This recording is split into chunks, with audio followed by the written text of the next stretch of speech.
But I need someone to ask me questions.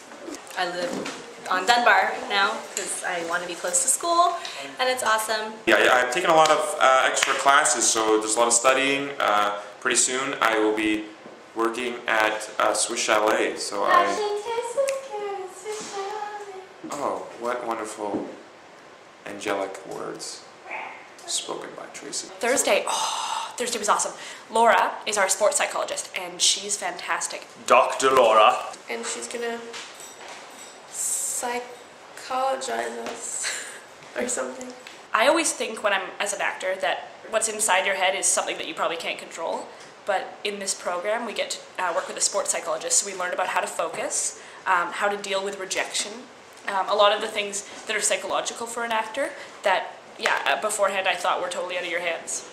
So I'm really excited to work with her more. And we started off by writing these reports about your worst performance and your best performance, and trying to reflecting on what kind of energy you had for your worst performance and your best performance, what kind of mindset you were in, what thoughts you were thinking on stage. And it was really good to go through that process of actually thinking really hard about two different events.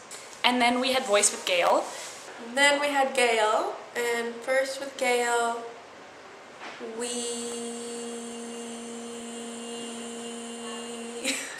Oh, I'll talk about when shit got real in voice class. Shit got heavy. It was heavy, and there was hysterical laughing and there was hysterical crying. It was really personal. It's nice when people open up because I feel like that's when the real bonding can begin. Yeah, we did more deep breathing exercises with Gayle.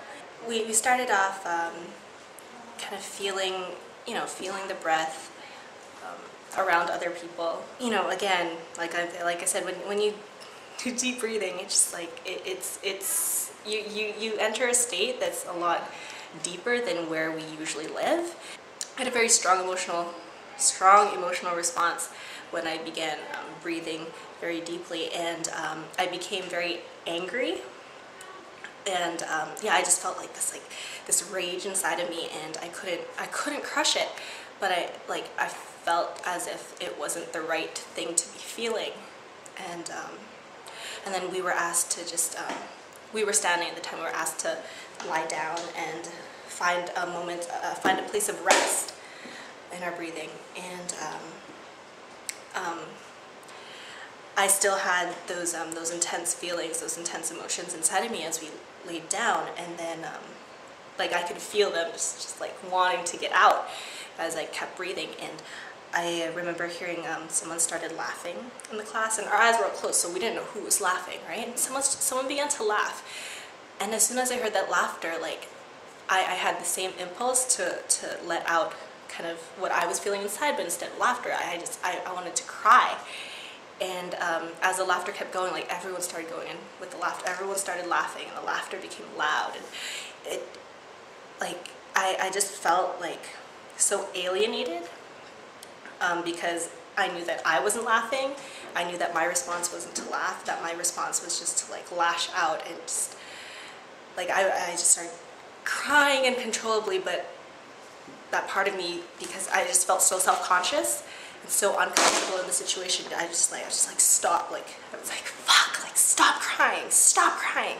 I was literally like, as the laughing got louder, I was like holding my hands to my ears and trying to cover my face because I just didn't want to be there. And that feeling, I didn't let it leave me. And again, a part of me felt guilty because I was like, I know that if I had that response, I should have let it out. Afterwards, we all came together in a circle to kind of discuss how that experience was for us. And yeah, we're saying, yeah, it felt good to laugh. And I'm sitting on the side, and I'm just like, I feel so tense right now. I don't feel calm or relaxed at all because I suppressed my response to the breathing, and I couldn't keep it inside of me. I needed to say something. And what was interesting is that Matt had the same response. It was somewhat comforting to know that that in that situation, despite how alone I felt at the time, it wasn't like an abnormal response. There are a lot of things that I have to say about that, but I'm not going to share them now. It was like our first kind of raw moment as a class of being like, holy shit, this isn't just running around and laughing and playing drama games. It's like there are things at work here, and it's deep. It was gonna happen sooner or later, so it's good. It was definitely an enlightening experience because I did. I feel like, you know, it's only been 2 weeks, and I feel like I'm just constantly learning, like, just things about myself, and some things I don't want to know. I don't want to know those things about myself, but eventually, like, if I have, I'm gonna have to confront them, and I can't avoid them, and it's good that I'm getting to them.